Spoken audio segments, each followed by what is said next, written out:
Hey guys, so I've been asked to have a look at this problem here, which gives you a semicircle and asks you to prove that pi is equal to 2 sine theta plus theta if you have this information, which is that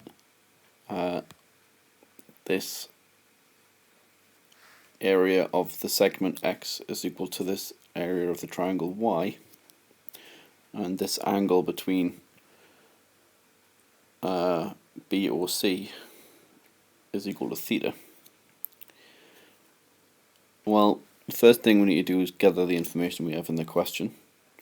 So first of all, we know these definite areas are equal to each other, so that's going to help us out at some point.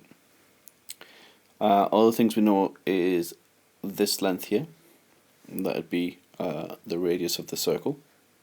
So this is the midpoint, as would this be, and as would this be. So we've got 3 radius, if you will. We also know this angle here, which we'll put in a different colour, is going to be pi minus theta, as this whole angle here would be pi in radians. And we've already got the angle of theta. Some of the things that we know we can get from this triangle is the area of this triangle, because we've got an angle and 2 sides, and we also have this side and this side as well as an angle for this triangle, so we'll be able to work out the area of both of these triangles. To work out the area of x though, we're going to take the area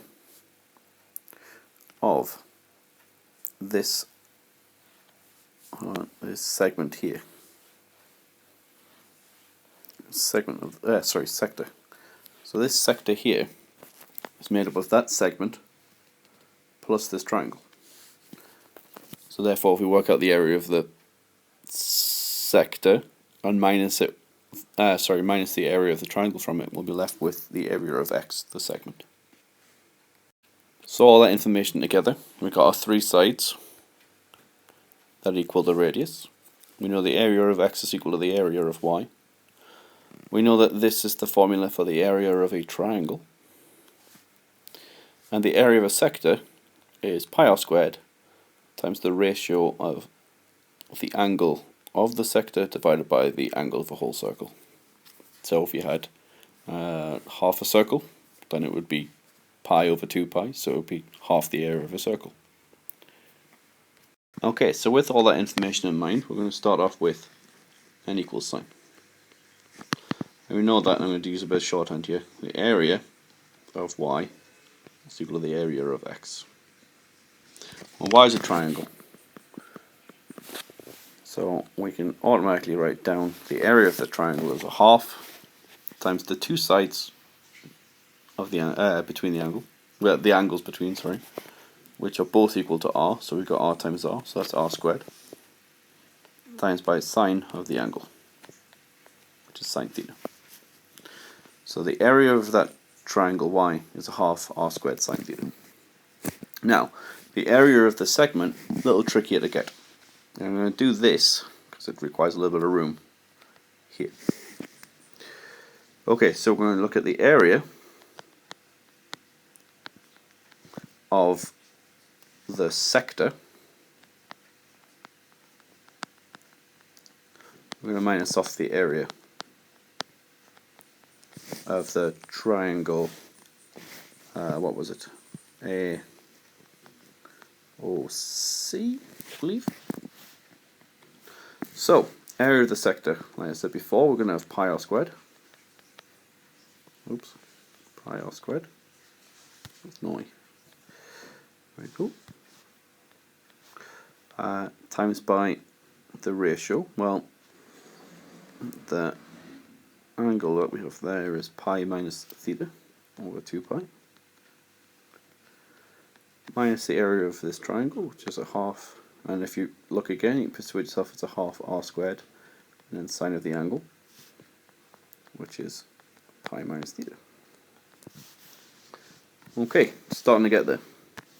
With that in mind now, we can start cancelling some stuff down.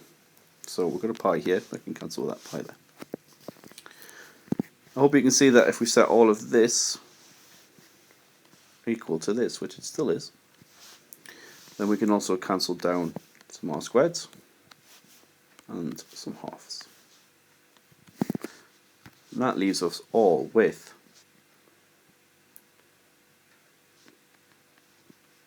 pi minus theta minus sine of pi minus theta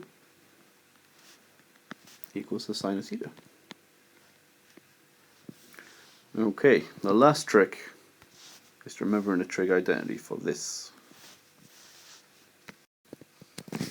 Okay, so where we're at, we had sine pi minus theta, and we want to simplify this down a little bit, and I know that that equals sine of pi times the cosine theta minus the sine of theta times the cosine of pi. Well, we know that the sine of pi is equal to 0 and the cosine of pi is equal to minus 1.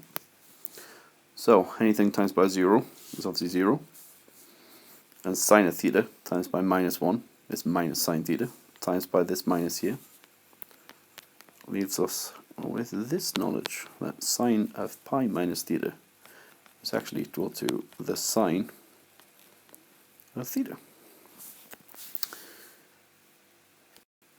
Okay, so now we have pi minus